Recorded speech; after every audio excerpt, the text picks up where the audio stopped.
ಪಡುಬಿದ್ರಿಯ pandesribramhabaidarkalagarodiಯಲ್ಲಿ ವಾರ್ಷಿಕ ನೇಮೋತ್ಸವ ಊರ ಪರ ಊರ ಭಕ್ತರ ಸಲಹೆ ಸಹಕಾರದಿಂದ ವಿಜೃಂಭಣೆಯಿಂದ ಜರುಗಿತು। ಈ ಬಗ್ಗೆ ಮಾತನಾಡಿದ ಗ್ರಾಮಸ್ಥ ಸುರೇಶ್ ಪೂಜಾರಿ ಅವರು ಪ್ರತಿ ವರ್ಷದಂತೆ ಈ ಬಾರಿಯೂ ಕೂಡ ಗ್ರಾಮಸ್ಥರ ಕೂಡುವಿಕೆಯಿಂದ ಬಹಳ ಅದ್ಧೂರಿ ಮತ್ತು ವಿಜೃಂಭಣೆಯಿಂದ ಕಾರ್ಯಕ್ರಮ ನಡೆದಿದೆ। ಹಸಿರುವಾಣಿ ಹೊರೆಕಾಣಿಕೆಯೊಂದಿಗೆ ಆರಂಭಗೊಂಡ ಈ ವಾರ್ಷಿಕ ಉತ್ಸವ ನೈವೇದ್ಯ ಸೇವೆ ಮಾಯಂದಾಲ್ ದೇವಿಯ ನೇಮೋತ್ಸವದೊಂದಿಗೆ ಸಮಾಪನಗೊಳ್ಳಲಿದೆ ಅಂತ ಹೇಳಿದರು।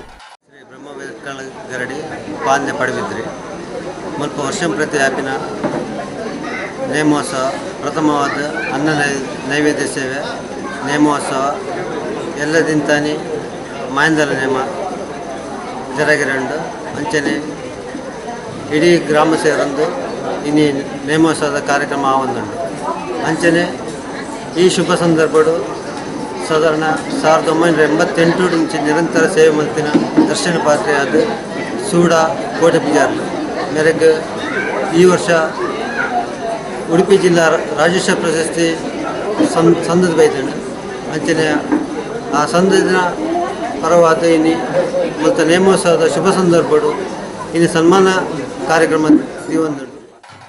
ಈ ಬಾರಿ ಜಿಲ್ಲಾ ರಾಜ್ಯೋತ್ಸವ ಪ್ರಶಸ್ತಿ ಪುರಸ್ಕೃತ ಪಾಂದೆಗರೋಡಿಯಲ್ಲಿ ಕಳೆದ 1988ರಿಂದ ಬೈದರ್ಕಳ ದರ್ಶನ ಪಾತ್ರಿಯಾಗಿ ಸೇವೆ ಸಲ್ಲಿಸ್ತಾ ಇರುವ ಕೋಟಿ ಪೂಜಾರಿಯವರನ್ನ ಗರೋಡಿ ಆಡಳಿತ ಮಂಡಳಿಯ ಪರವಾಗಿ ಹಾಗೂ ಗರೋಡಿ ಮನೆತನದ ಪರವಾಗಿ ಅಲ್ಲದೆ ಕನಪುಕೋಟಿ ಕರೆಯ ಪರವಾಗಿ ಸನ್ಮಾನಿಸಿ ಗೌರವಿಸಲಾಯಿತು। ಈ ಸಂದರ್ಭ ಗರೋಡಿ ಆಡಳಿತ ಮಂಡಳಿ ಸದಸ್ಯರು ಪ್ರಮುಖರು ಹಾಜರಿದ್ದರು।